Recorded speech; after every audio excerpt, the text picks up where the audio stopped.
Yeah.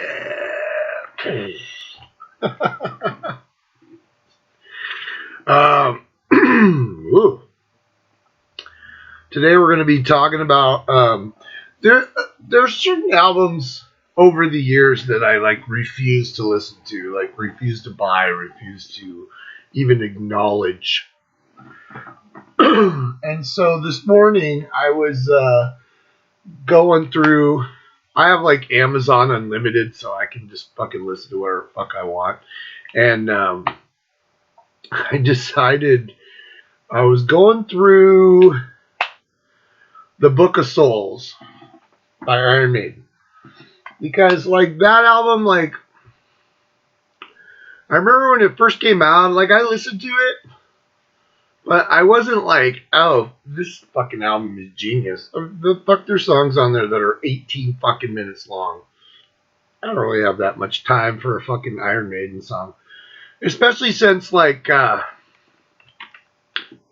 in the past 20 years, you know, there are songs that just are completely fucking pointless.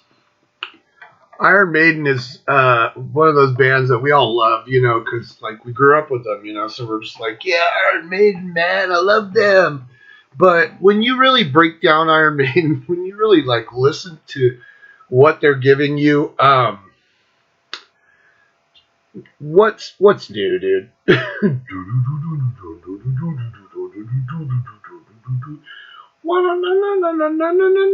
You know, they just sit there and play the same shit they've been playing for fucking ever. Still like Iron Maiden, but so I was listening to I think it was Empire of the Clouds or some shit. It was like 19 fucking minutes long, you know, on fucking Book of Souls, and I was like, kind of looking around here and there, and I ran across the X Factor. The X Factor. That's that album from 1995 with Blaze Bayley as the lead singer for Iron Maiden. And like I said, I have Amazon, so I was like, you know what? I'm going to fucking pop this motherfucker on. Because I've heard, over the years, I've heard so many people like try and defend this album and say, oh my God, Sign of the Cross. And, you know, they actually would do Sign of the Cross with Bruce in the band. You know, and we all thought, oh my God, if Bruce does it, it must be amazing.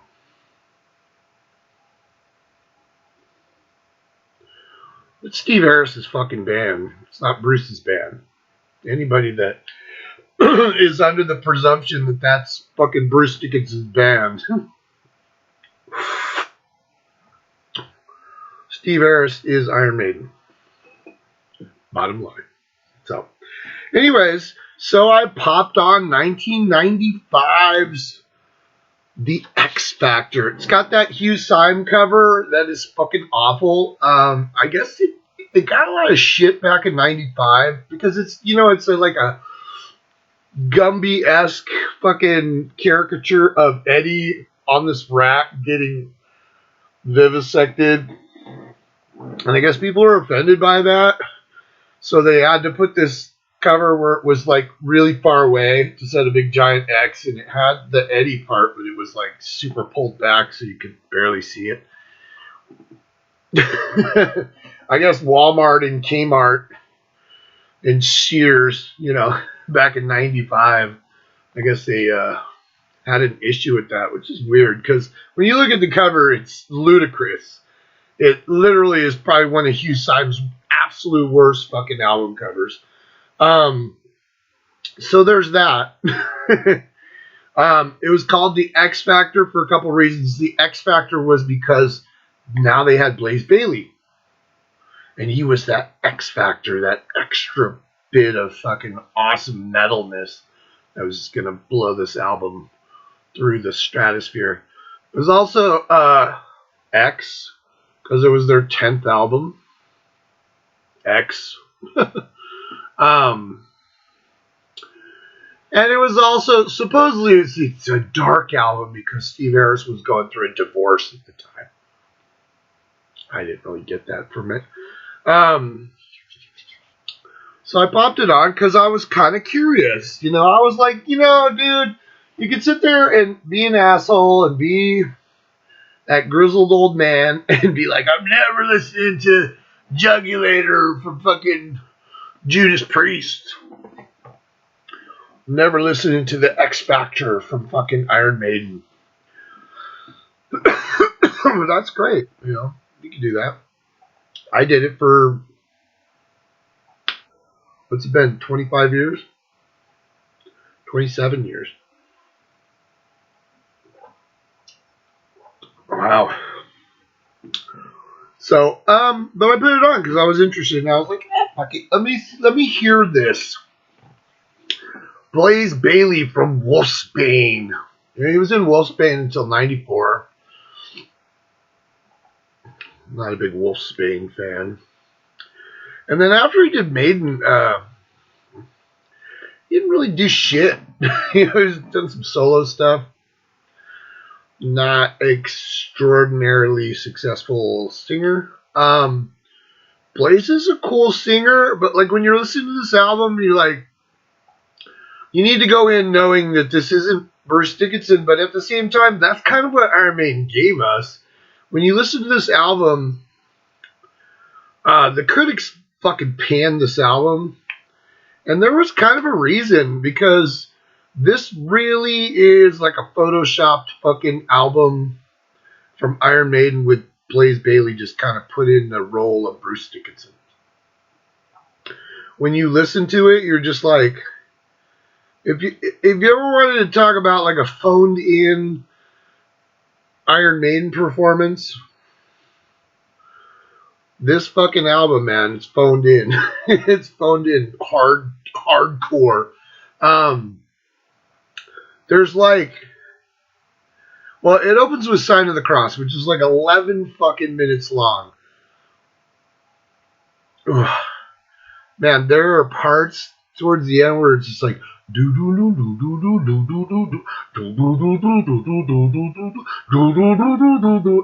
where they slow it down, and it just sounds like a band like that's just learning to play with each other, like, and then they speed it back up, and then they slow it back down and speed it back up. It's based on the book The Name of the Rose, which he whispers at the end, Name of the Rose. Steve Harris tune.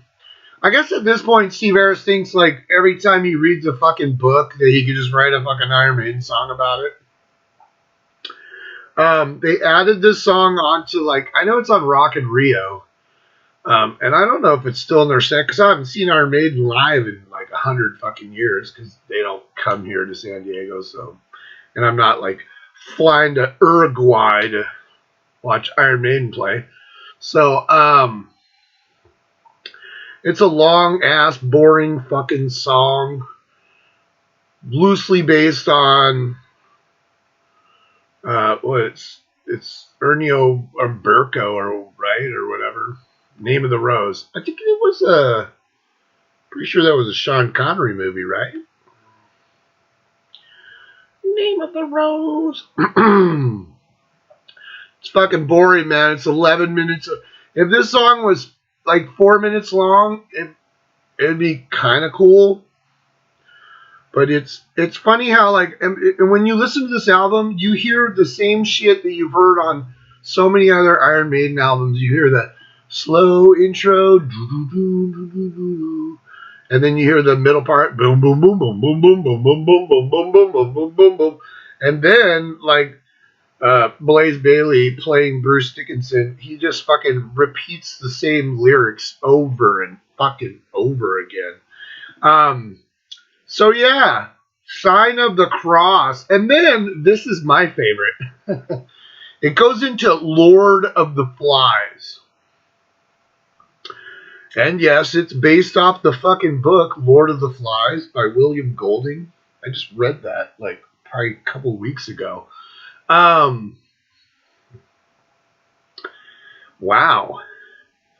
I'm pretty sure this song was written by Blaze Bayley and Yannick Gears.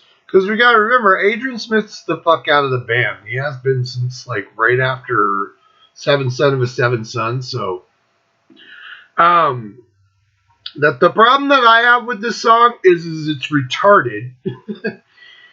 It's based on the book, but it doesn't make fucking sense. And then there's the chorus is we are Lord of the Flies. We are Lord of the. What should it be? We are Lords of the Flies.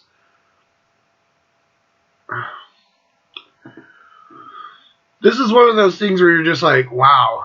So once again, you read a fucking book, you just wrote a song about it, and you think it's fucking genius. It was fucking terrible. Like, just lyrically, this song is so fucking retarded. Like, what is it all? Saint and Sinners. I don't have it fucking pulled up. So I'm not going to really look for it because that'd be a pain in my asshole. But, God, it's fucking terrible. At least be literate. If you're going to fucking write a song about fucking Lord of the Flies, at least be like, smashing Piggy's head open on the rocks. Must destroy the conch shell. We're all fucking animals. Like this song could have gone in a really good direction and it didn't. It was fucking pointless and stupid. And then Man on the Edge. Wow. Man on the Edge is based on the movie Falling Down, with like Michael Douglas. He's wearing the white shirt and he's got the little tie and he fucking goes crazy, batshit crazy. He walks through like LA and he picks up a duffel bag and it's got a bunch of guns in it. And he does a bunch of stupid shit. And they just keep going, falling down, falling down. Why didn't you just call the song fucking Falling Down? And the lyrics are like loosely based on the movie. It's like, there's a bunch of traffic on the LA freeway. Well, no shit. There's always fucking traffic on the LA freeway. I mean, woo! I'm a crazy fuck. But I'm not, but I am. I mean, I used to love that movie Falling Down. Now you watch it and you're just like, this is just another crazy fuck. Thinking he's special. Wow. Yeah. Fortune of War. And that's the other thing is like Iron Maiden, I guess when they're like out of ideas, just go back to war. Hey guys, what are we going to do? I don't know. Just fucking write a war song. Fortunes of war, mommies are crying, fortunes of war. Like,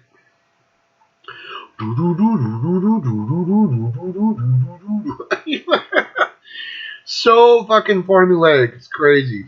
Fortunes of War is boring as fuck. It really is. What else was on there? Oh, and then there's a song called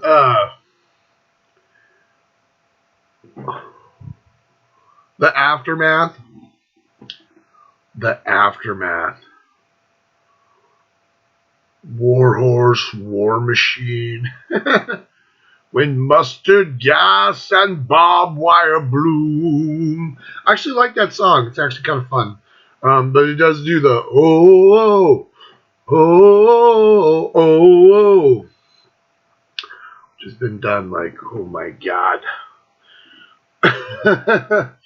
Out of all the songs that I listened to on that album, and I didn't listen to the whole thing because it was, by the end, man, I was just like, oh my God, is this fucking over yet? It really was a fucking album that just drug on and on and on. And I was like, oh, Jesus Christ. And then Edge of Darkness, which is based off the William Conrad book, right? Edge of Darkness, which is based off the movie Apocalypse Now. So once again, Steve Harris, he watched a movie, or I don't know if you read Heart of Darkness. Wow. So there's a lot of war stuff on here. People were like, "Oh, this is such a dark album." I didn't really get that vibe. I didn't really get the Steve Harris getting a divorce vibe. I just got kind of a let's phone in an Iron Maiden album with our new singer, who kind of sounds in spots like Graham Bonnet, and in spots like he sounds like Gary Moore. That's kind of the vibe I got when I was listening to it. I was like, hey, he sounds kind of like Gary Moore, like singing.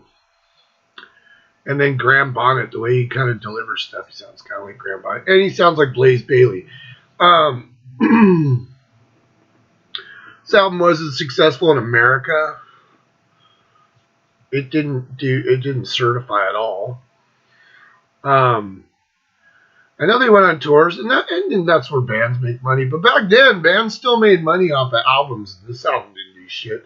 I think it started with the album cover, and it just kind of blossomed from there. I'm not sad that I actually finally broke down and listened to this album. It's been 27 years. But it was nothing amazing. And it was kind of like, when you listen to it now, it's kind of like, you kind of have this, like, idea that fucking Maiden's just duping you. You know? It's not very inspired. It's so shiny. Why am I so fucking shiny? Jesus. It's not very inspired. It's not amazing at all. There's nothing on here that you haven't heard on another Iron Maiden album, either going before this or forward from this. It's really it's kind of like mind blowing because you're just like, was Iron Maiden so pompous that they just thought, oh, dude, let's put this shit out. Iron Maiden fans are crazy rabid and they'll fucking just listen to whatever the fuck. Well, I listened to it. And I was not impressed. And neither was the world, so. Blaze Bayley does a good job. There's nothing on here where I was like, oh, he sounds terrible. I don't think Blaze Bayley was the problem. If you listen to an album and you kind of take that I Miss Bruce Dickinson thing out of your head, you can listen to Blaze Bayley and it doesn't bother you. Like, it doesn't bother me. And you could say, well, is it still Iron Maiden? Well, it has Steve Harris in it, so it's still Iron Maiden. Had Dave Murray just playing the same Dave Murray shit he fucking been playing since he joined the band in like 1977. In writing the fucking song, he wrote one of the B-sides, but Dave Murray never writes any fucking songs. Dave Murray just like chills in Iron Maiden, plays his shows, and then goes home and lives on Maui. That's what Dave Murray does. He's just like plays the same shit, and then he goes home. And nobody that I've ever known was like, dude, oh my god, I fucking love. I mean, I love Dave Murray because I love fucking Iron Maiden. So, like, I mean, but at the same time, did you ever like consciously say, oh my god, fucking Dave Murray is so fucking amazing? No, that never fucking happened. Wow, this is like it's not a shit show. It's just like, it's so fucking just fucking, here you go. Talk about cookie cutter albums. You know, everybody talks shit to, you know, AC/DC for making that cookie cutter album, but who hasn't made a cookie cutter album? Iron Maiden. Iron Maiden's been making cookie cutter albums probably since, you know, fucking Peace of Mind. You know, Peace of Mind, man? What about Power Slave? Okay. Maybe Power Slave. I've seen this new revolution where, you know, all these younger kids are getting in the game, so they're like embracing like Somewhere in Time. They're like, oh, Oh my god, dude. Somewhere in Time is so fucking... It's my favorite Iron Maiden album. I love that album. Cool. I saw them on the Somewhere in Time tour. I have that album. I've heard it a million times. It's mind-boggling to me because like there's certain Iron Maiden albums that when I heard for the first time, they blew my mind. Number of the Beast, Peace of Mind, Killers. The first album, even though now you could say, well, the first album and Killers, you know, they kind of go hand in hand. But I wasn't really like seeking out the very first Iron Maiden album. It came back out in 1980. I was like fucking 10. By the time I got it, I'd already discovered Killers, and I thought Killers was the better album. So, even though it has some fucking amazing songs, but those albums just blew me away. And then, as Iron Maiden started getting bigger, I started to notice the chinks in the fucking, you know, the cracks in the dam, the chinks in the wall. People are like, chinks? What do you... Yeah. You know, like crack, chink in the wall. You know, and it started with Power Slave. There was Flash of the Blade. Jeez. Yeah. Sun and Steel. Wow, Sun and Steel was on. Yeah. The Duelist was the Duelist. Sun and Steel was on Power. You know, and that's the thing is like, how many fucking songs are you going to write about fencing? I understand that you guys find, you know, Iron Maiden back then was totally into fucking fencing. That's great, but stop fucking writing songs about fencing. No one cares. By the time they got into Somewhere in Time, it was like, the loneliness of the long distance runner. Can't be. I'm gonna write a song about long distance running, guys. Oh, that's fucking awesome. Deja vu. I feel like this has happened all before. Well, no shit. That's what deja vu means, buddy. I'm just thinking, like, you know, over the years we've kind of been duped and kind of like in our mind we're like Iron Maiden because they're one of our staple fucking legacy bands. But dude, if you kind of take your Iron Maiden hat off and put it over here for a second, there's a lot of cheesy shit that they've done and a lot of stuff that they've just fucking regurgitated over and fucking over. And here it is with a new singer who had writing credits on almost all the songs, or at least the ones that weren't just penned straight by Steve Harris.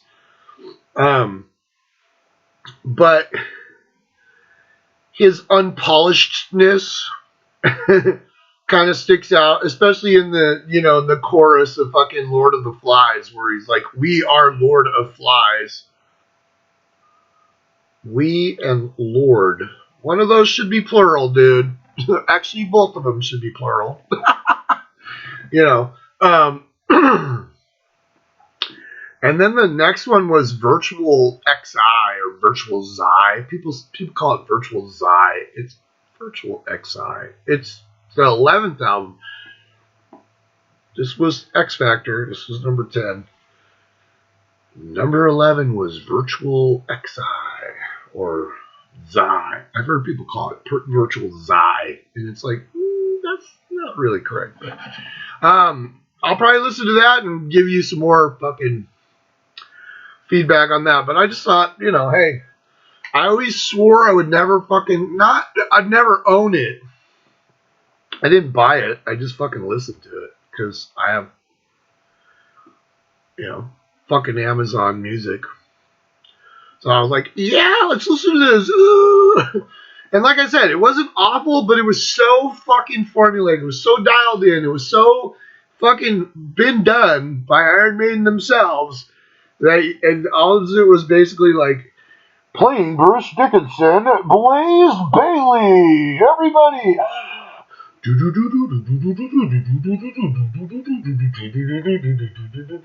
I mean, I don't understand how these guys can't get just bored out of their fucking minds jamming together, playing fucking three notes over and over again.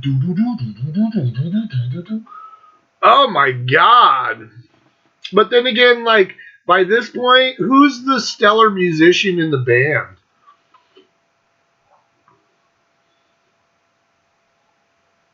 What, Steve Harris? No. Steve Harris is a great bass player, but he plays the fucking same thing over and over. You know, his galloping bass line. Steve Harris is not a musician as far as he doesn't read music. He doesn't kind of pretty much doesn't understand like music theory. He just kind of has been writing songs for 50 fucking years, and they're cool. And that was what was fun about Steve Harris in the beginning, in the early days, because he didn't know what the fuck he was doing, but it didn't fucking matter. It was music. You could fucking do whatever you want. But then, like, he's kind of just so in his pocket. They all are. I mean, if you look at it, Iron Maiden, they're all in a little box, like this big. There's not much room for them to. You think fucking Dave Murray's just gonna bust out into some fucking Yngwie licks anytime soon? Fuck no. Dave Murray's been playing exactly the same way since the dawn of time. Yannick Gears, Nico, you know, I don't know. I'm sure there's people out there, but Nico ain't on the list of greatest drummers of all time. He's not. He's a good drummer, and he's a fucking nicest fucking dude in the world. But he's also a douchebag too, I've heard. So I don't know. I don't know these people personally, so I met them, and I'll just say when I hung out with Nico, he was fucking awesome. He was so fucking nice. But in his personal life, and you could read, there's a bunch of shit, or they're doing some janky shit and stuff. So, yeah. But that's the X Factor from Iron Maiden, 1995. Fucking listen to it and tell me what you think. People defend this album, not a lot, because it didn't really do anything. So, put comments, subscribe, tell me what you think of this fucking album or the next one, because I'll probably listen to the next one today and then I'll throw on a video. So, yeah, everybody stay metal.